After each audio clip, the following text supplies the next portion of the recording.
2024 का इलेक्शन बड़ा ही शॉकिंग रहा।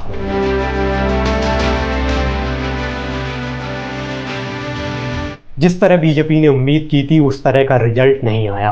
पूरा इलेक्शन कैंपेन सिर्फ और सिर्फ मोदी के नाम पर लड़ा गया और अब सवाल उठ रहे हैं कि मोदी मैजिक कम हो गया क्या। नमस्कार, आप देख रहे हैं क्लासिक अनफिल्टर्ड और मैं हूं राजकुमार प्रजापति। आज इसी पर बात करेंगे कि क्या मोदी मैजिक बरकरार है या नहीं है। 2019 के मुकाबले 2024 के इलेक्शन में बीजेपी को 55 सीटें कम मिली हैं। यूपी, बंगाल, राजस्थान, बिहार को छोड़ दे तो बाकी जगह बीजेपी को अच्छी खासी सीटें मिली हैं। एमपी में पूरी 29 की 29 सीटें मिली हैं, साथ ही उड़ीसा में 19 सीटें जीती हैं। छत्तीसगढ़ में बीजेपी ने पिछली बार की तुलना में एक सीट ज्यादा जीती है। गुजरात में बीजेपी को पिछली बार की तुलना में एक सीट कम मिली है। केरल में भी बीजेपी का प्रदर्शन ठीक रहा है, लेकिन यूपी, जहां वाराणसी से खुद पीएम नरेंद्र मोदी चुनाव लड़ रहे हैं, वहां उनका मैजिक काम नहीं कर पाया। बीजेपी का कोर वोटर वोट डालने ही नहीं गया।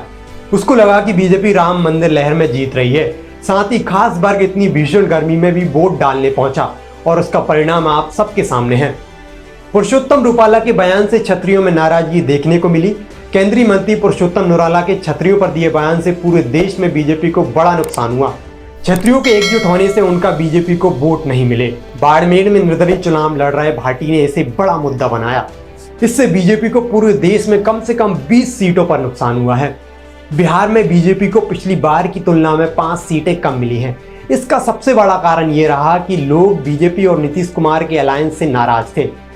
महाराष्ट्र में इस बार बीजेपी की 12 सीटें कम हुई हैं। यहाँ शिवसेना और एनसीपी के टूटने का गुस्सा लोगों में दिखा है और इसका फायदा कांग्रेस को मिला है। इस चुनाव में कांग्रेस या फिर किसी अन्य पार्टी से बीजेपी में 80% नेता चुनाव हार गए हैं। 10 सीटों वाले हरियाणा में किसान आंदोलन का असर दिखा है। बीजेपी ने यहां 5 सीटें गंवा दी हैं। राम मंदिर की इतनी बड़ी लहर के बाद भी बीजेपी को फुल मेजॉरिटी नहीं मिली है। ये वैसी ही सरकार रहेगी जैसे 90s के दौर में सरकारें हुआ करती थी। खैर, जिस तरह से विपक्ष को सीटें मिली हैं उससे पीएम मोदी पर जो तानाशाही के आरोप लगते रहे हैं उन पर लगाम लग जाएगी। साथ ही ईवीएम पर ठीकरा फोड़ने वाली कांग्रेस को थोड़ा सा उजाला मिला है, लेकिन ये सब राहुल गांधी की वजह से नहीं बल्कि बीजेपी की गलती से हुआ है। पीएम मोदी से लोग नाराज नहीं हैं, बल्कि बीजेपी नेताओं से लोग नाराज हैं। इसका फायदा कांग्रेस को मिला है।